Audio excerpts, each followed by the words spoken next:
Hello Capricorn, welcome to your reading with me, Cindy. So Capricorn, this is the first reading that you and I are doing together in the energy of Pluto and Aquarius. Pluto and Aquarius, my friends. And you saw me, I was shuffling out the cards. What a fascinating message. I love it.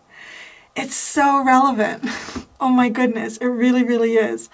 So how do I say this except you pulled two cards out that both, through the description of the meaning of these cards, they both have the word auspicious.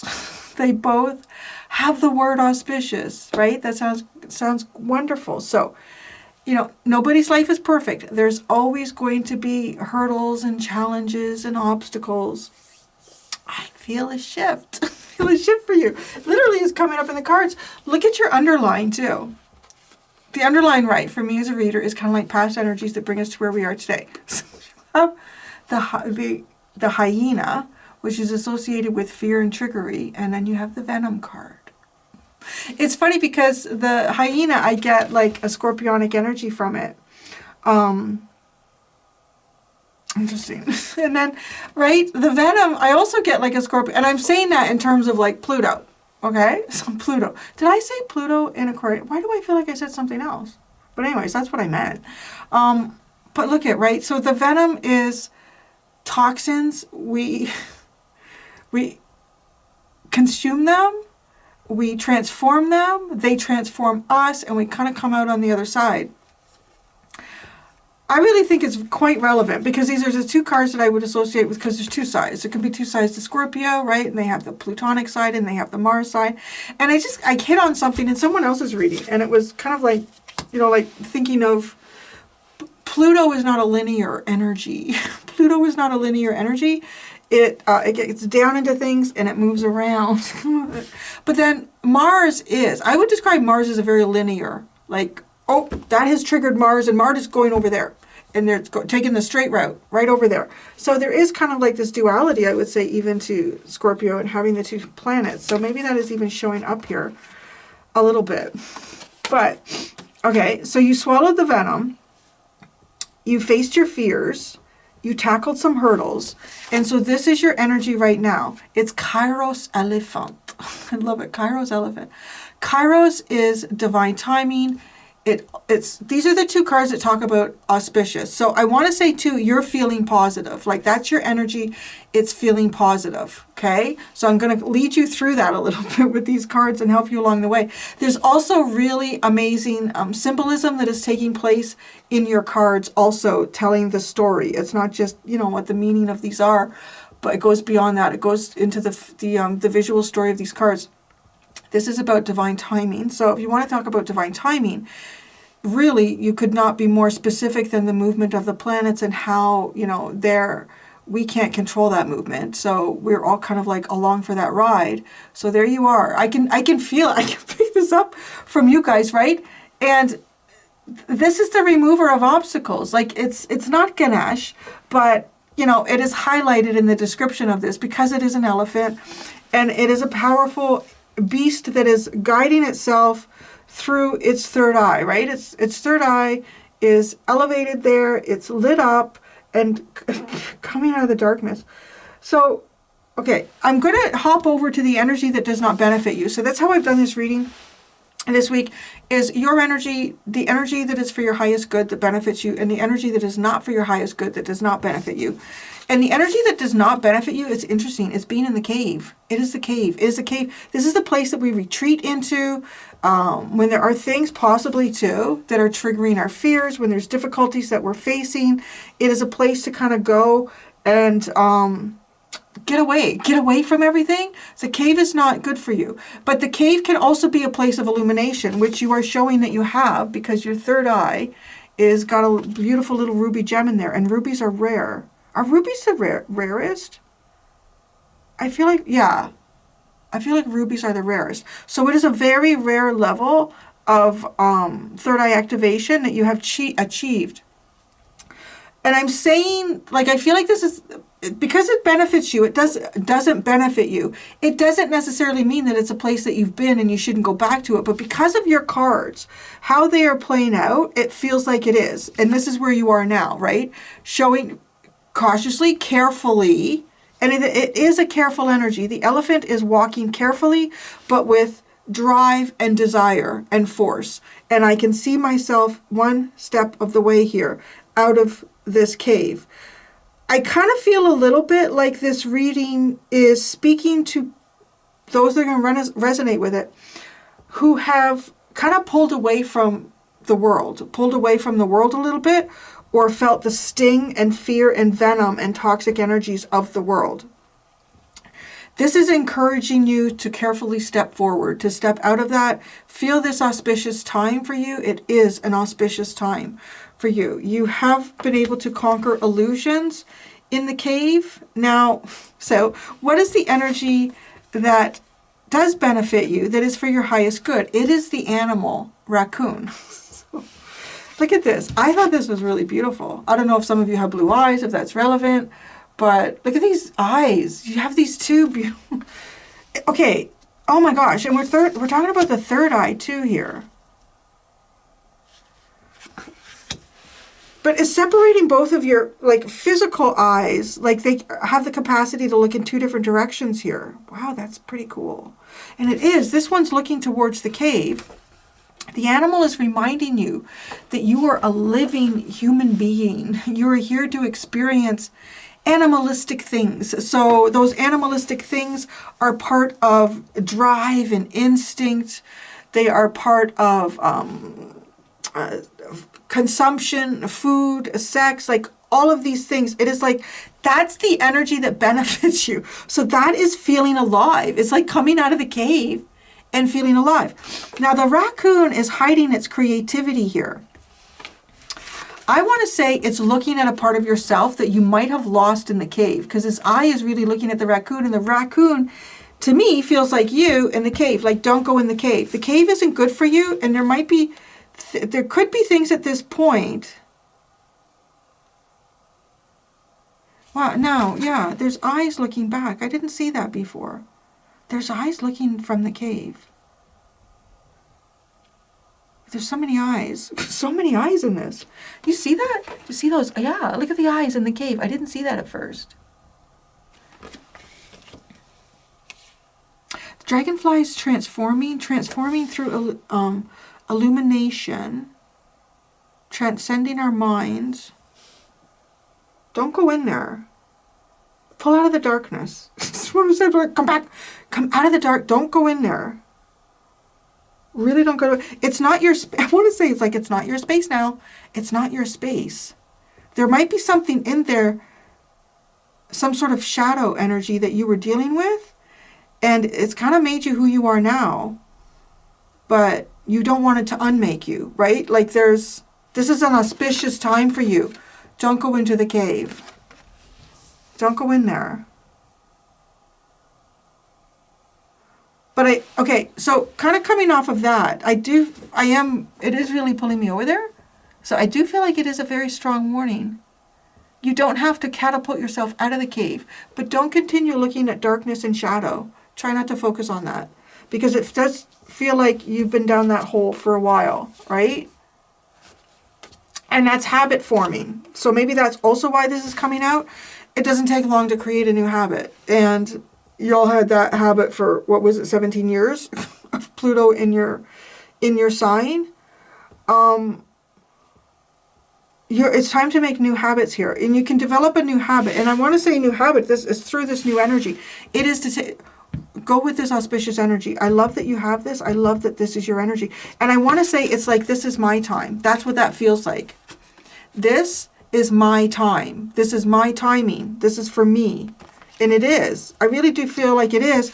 But just be careful about, I don't know what this is. Maybe you made some friends in the shadows here. You don't take these friends forward with you. There could be some things about yourself here that you've looked at that you haven't felt. I mean, I look at the raccoon. Me and the raccoon, we don't have a great relationship. As a reader, well, I don't know. Maybe I don't know why he came into my bedroom in the middle of the night a couple years ago.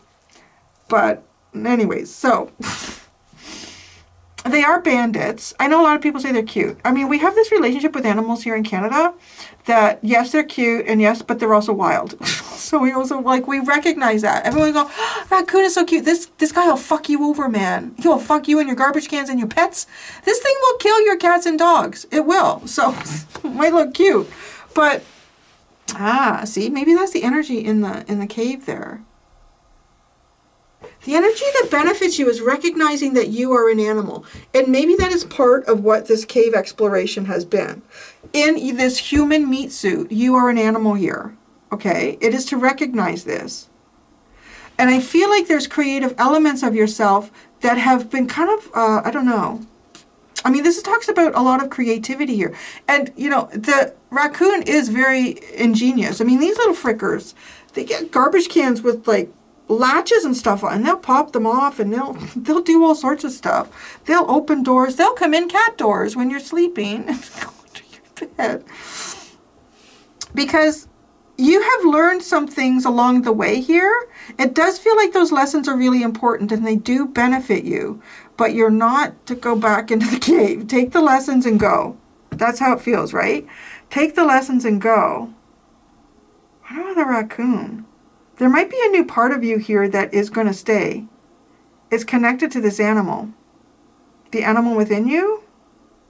I mean, it is a really raw, I want to say erotic, but erotic to me doesn't just have to be like sexual. It is the rawness of life, like experience, the exchange of resources in a resource-based existence. And like it talks about the fact like we have hair under our arms and in our crotches, and like we are these animals. So that energy benefits you. Okay, so let's go to the tarot.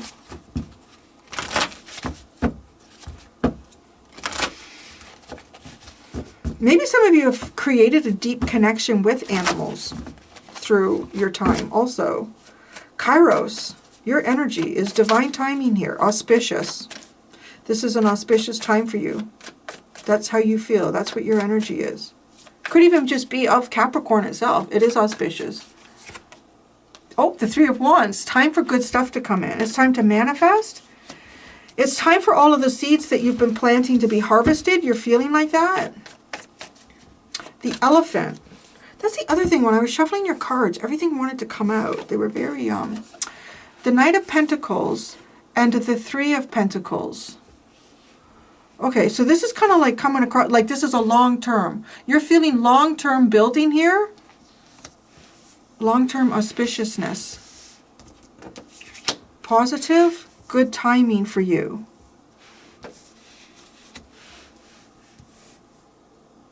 What's the Mountain? There's something about this though. Like it really comes, whenever I find this card comes against another card, it feels like it's blocking it. And then it really feels like it here with the Mountain.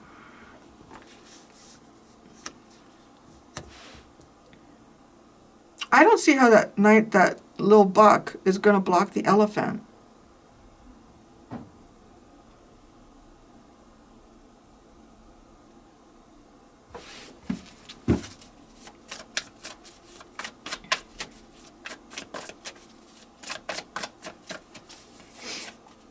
The Strength card, that's you, strong and courageous. The Lovers, going towards your destiny. And the Four of Pentacles, and staying there. It's like going towards your destiny and staying there. Maybe that's what it is. It's like building at the base of the mountain. Building at the base of the mountain. There's a long-term auspicious plan here that you feel. And it's building at the base of the mountain. It's being strong enough and courageous enough to face important choices and decisions and stick with them with the Four of Pentacles.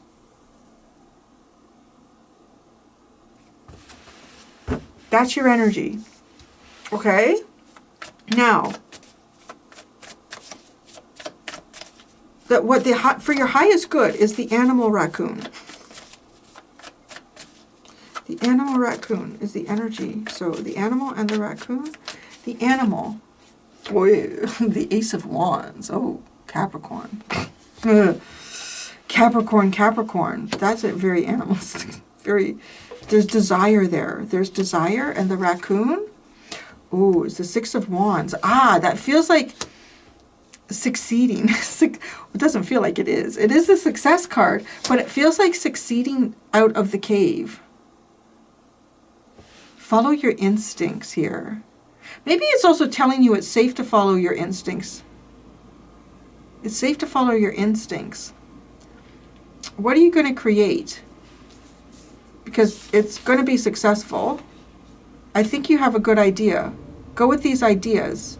Maybe too, like it's also coming across like perhaps intuition or sort of like divine ideas have felt a little bit blocked or held back. Because this is like, don't hold yourself back. Don't hold yourself back. But you're also, I mean, you're being cautious here. You're being careful. You're taking your steps carefully. I would think anybody would after Pluto in Capricorn in your sign. You know, it's really funny because the Devil card came out a lot over the last few years on my channel. Like a lot, excessively. I'm like, the fuck? And then I have to say, like, it's almost like in the last 2 to 3 weeks. I think it's about 3 weeks now, because a couple of weeks ago, about a week ago, I thought to myself, I have not seen the Devil card much in the last couple of weeks. I have not. And you guys used to get it regularly. I mean, it is your card, but it's not you. It's often the forces that you have to work through, which are some of the most difficult. So, oh, that's interesting. I'm getting the immunity card from the... Is it Return of Spirit? Yeah, it's the Return of Spirit Oracle deck. I'm getting that immunity card. So when that card comes through for me, it's basically saying that you have achieved some type of spiritual immunity. And that spiritual immunity basically means whenever you incarnate again, you're not going to be going through those lessons. You'll see them right away, right? It's like if you think about it, like if you have an immune response to something that you have, that your immune system is familiar with, it gets it right away before it even has a chance to get into you. So it's not to say that you aren't going to, at different times in your life, run into similar situations of what you've been through, but you identify them before you get pulled into them, and then you're gone. You're like out of there. So you've created some sort of spiritual immunity here as well.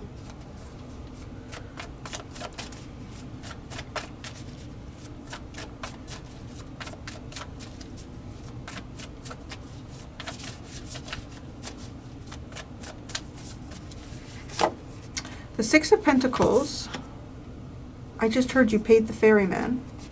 So there you go, you paid the ferryman. The Four of Wands, so that means you made it to the destination and the ferryman took you to where you want to go. I always hear that, Krista Berg, don't pay the ferryman till you get to the other side. Because as soon as things get choppy, he wants you to pay him and he ain't going to take you to the other side. Right? It's like, no, listen, buddy, you don't get any money until you get me to the other side. So you've paid the ferryman. That's the energy that benefits you. The Four of Wands and the Mother of Pentacles. It's a very nice energy. I want to say for some of you, this could be a very positive relationship energy. If you start to come across situations like that, people that you can build and grow with, this is good. It is auspicious. Keep going forward with this feeling of auspicious energy. Again, nobody's life is perfect. It doesn't mean that now you're just you're walking the golden path and everything's going to be easy. But it's going to be easier than it has been. It definitely feels like that. Some of you might be in the process of some type of financial exchange here between yourselves and a partner or a mother of some type. It benefits you to be the animal. So in a sense, I want to say that's free. It seems like a wild animal, not domesticated. So free, that's the energy that benefits you. Come out of the shadows. Really come out of the shadows. Don't go back into the cave.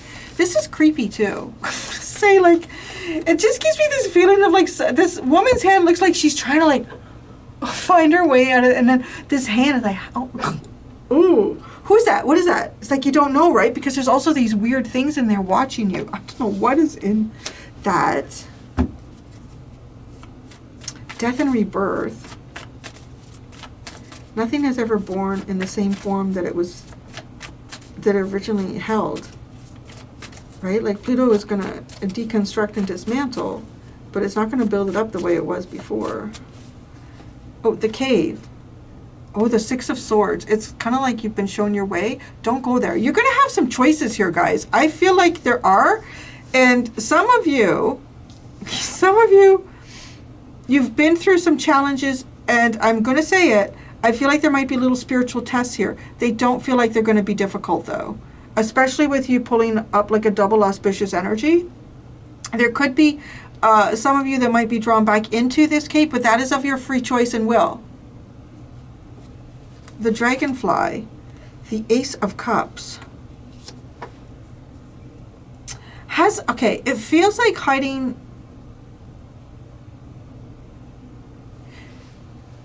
It feels like hiding a good feeling. Hiding good feelings?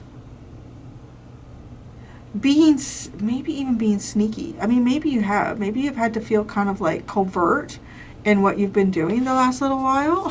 How you've been navigating areas. This energy is not.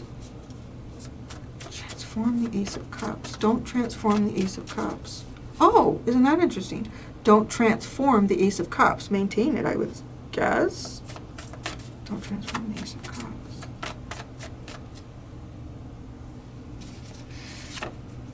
The Chariot, the Daughter of Cups, and the Ten of Cups. Y'all need to get out of that cave, man. Really do. Wow. Don't transform the Ace of Cups. I feel like you've done something here, right? Like you've healed. You have a brand new beginning. Almost, you know what this sounds like? I feel like I'm about to sound like a parent that says, don't waste that opportunity, honey. Don't waste that opportunity. Come on now. Don't be silly. Because it's like this Ace of Cups. Don't transform it. Build with it. I think you're going to, because you have these auspicious cards.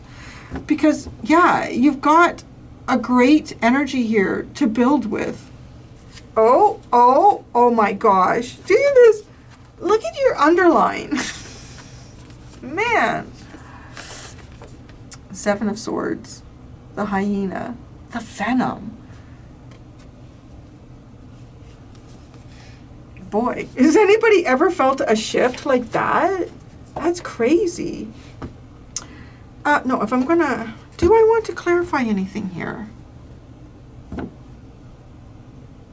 Let me just see the Four of Pentacles.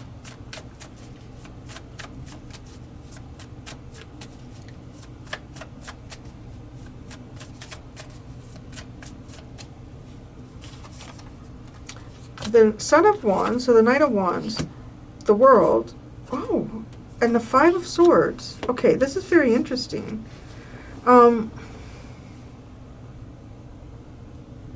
I feel like you've been through a stage here where, like, whatever y'all were dealing with and suffering through, I'm going to say suffering with the underlying cards that have come out, it's caused a type of thinking where this needs to be the truth no matter what. Excuse me for vocally. It needs to be the truth no matter what. Now, I gotta tell you what I see here. I see you guys moving, and maybe moving quite quickly, to something new in your life. And for some of you, it could be a relationship with the lovers. It definitely is. This is like divinely brought to you. It is a path that is just for you. There's really big choices to make on this path. And when I say that, I really want to say that these choices, when I say that they're big, I don't want that to be confused with hard. I feel like you all are landing somewhere. Because with this Knight of Swords, it's almost like something does happen quickly and then it stabilizes and that's it. And with the Five of Swords, I want to say, though, there's something about how you've been, or a belief system that you've created And maybe it is. Maybe it's about winning. And like, I'm never going to win. And I'm convincing myself of that. I don't know. Because this is kind of like a bit of an energy of coming out winning. Let me just clarify this Five of Swords. You're not going to be, I don't know, maybe if some of you have moved a lot, if some, I don't know. It's got like that vibe. Some of you might move again if you've been moving a lot. But if y'all are moving again, you're not moving again after that. Like, that's it. You're staying put. The Five of Swords. The Four of Swords, the Knight of Cups, and the Daughter of Swords. The Page of Swords. Yep, you're healing your mind. You're healing your mind because your heart is free to explore. Wow, it's almost like you've been let out of prison, man. It really has that feeling like you've been let out of prison. And the Daughter of Cups. It's like new things to learn. New ideas, new perspectives. Oh, I'm so happy for you guys, Capricorn. Oh, look at this. This other underline. There you are, the Father of Pentacles and the Moon. In the darkness. In the darkness. Working your way through the darkness. You guys, I feel like you mastered something. I feel like you've been let out of prison. Take this auspicious energy forward with you. Yeah, and really trust your instincts here. So there you go. Oh, I'm going to go do the extended. Yeah, I almost forgot about that. I'm going to go the extended. In the extended, I'm going to ask, what energy within you is depleted? And how can you replenish this depleted energy? And what is your greatest achievement? Yes. Yeah, I have a whole new thing going on with me. So that's what I'm going to do in the extended. Let's go to the extended with me. Thank you so much, Capricorn. I always look forward to doing your readings. But hey, this is a whole new energy. It's nice. Till next time, be gentle with yourselves. Bye.